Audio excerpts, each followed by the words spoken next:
ये खबर SGT university द्वारा प्रस्तुत की गई है। अयोध्या के चर्चित चढ़ावा चोरी मामले में एक ऐसा खुलासा हुआ है जिसने पूरे मामले को नया मोड़ दे दिया है। जिस निर्माणाधीन भवन को अब तक सिर्फ एक साधारण प्रोजेक्ट माना जा रहा था, वह अब जांच एजेंसियों के रडार पर है। दावा है कि इस भवन का 5वां खरीदार खुद चढ़ावा चोरी का मुख्य आरोपी लवकुश है। आखिर यह सौदा कैसे हुआ, जमीन की कीमतें इतनी तेजी से कैसे बढ़ी और क्यों मंदिर से जुड़े कई कर्मचारियों ने अचानक दूरी बनाना शुरू कर दी, आइए समझते हैं पूरी कहानी। नमस्कार, दैनिक जागरण देख रहे हैं आप और मैं हूं आपके साथ साहिल जायसवाल। अयोध्या के चर्चित चढ़ावा चोरी प्रकरण में हर दिन नए खुलासे हो रहे हैं। अब जांच का फोकस केवल चोरी तक सीमित नहीं रहा, बल्कि आरोपी लवकुश की संपत्तियों और आर्थिक लेन देन की भी गहराई से पड़ताल की जा रही है। ताजा जानकारी के मुताबिक जिस निर्माणाधीन आवासीय भवन को जांच एजेंसियां पहले से खंगाल रही थी, उसके स्वामित्व से जुड़ा एक बड़ा तथ्य सामने आया है। बताया जा रहा है कि इस भवन का 5वां खरीदार लवकुश है, यानी यह संपत्ति कई बार हाथ बदलने के बाद उसके नाम तक पहुंची। रिपोर्ट के अनुसार वर्ष 2016 में इस भूमि का पहला सौदा हुआ था। उस समय इसकी कीमत लगभग 12 लाख रुपए बताई जा रही थी। इसके बाद इस इलाके में तेजी से विकास हुआ, नई कॉलोनियां बनी, सड़कें विकसित हुई और जमीन के दाम लगातार बढ़ते चले गए। बताया जा रहा है कि अगले कुछ वर्षों में यह जमीन कई लोगों के हाथों में बिकी और हर बार इसकी कीमत में इजाफा हुआ। आखिरकार लवकुश ने इसी भूमि को लगभग 29 लाख रुपए में खरीदा। बाद में इस पर निर्माण कार्य शुरू हुआ और यहाँ एक बहुमंजिला भवन तैयार किया जाने लगा।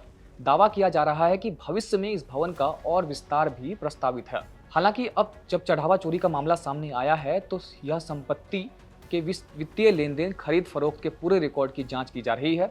जांच एजेंसियां यह पता लगाने की कोशिश कर रही है कि इन सौदों में इस्तेमाल की गई धनराशि का स्रोत क्या था और क्या किसी तरह की वित्तीय अनियमितता हुई है।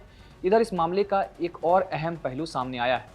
मंडल कारागार में बंद मुख्य आरोपियों की सुरक्षा व्यवस्था को बेहद कड़ा कर दिया गया है। जानकारी के अनुसार हाई सिक्योरिटी बैरक में रखे गए आरोपियों को किसी भी तरह की अतिरिक्त सुविधा नहीं दी जा रही है। उन पर 24 घंटे निगरानी रखी जा रही है और जेल प्रशासन हर गतिविधि पर नजर बनाए हुए है। जेल प्रशासन का कहना है कि सुरक्षा व्यवस्था पूरी तरह मानकों के अनुसार है और किसी भी तरह की लापरवाही की गुंजाइश नहीं छोड़ी जा रही है। वहीं अधिकारियों का यह भी कहना है कि आरोपियों से मिलने आने वालों और उनकी गतिविधियों पर विशेष निगरानी रखी जा रही है।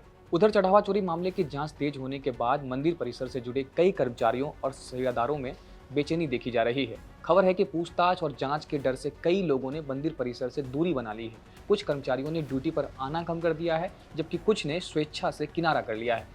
बताया जा रहा है कि एसआईटी और पुलिस की जांच लगातार आगे बढ़ रही है। जांच टीम मंदिर परिसर में तैनात कर्मचारियों, सुरक्षा व्यवस्था और प्रशासनिक प्रक्रियाओं से जुड़े लोगों से पूछताछ कर रही है।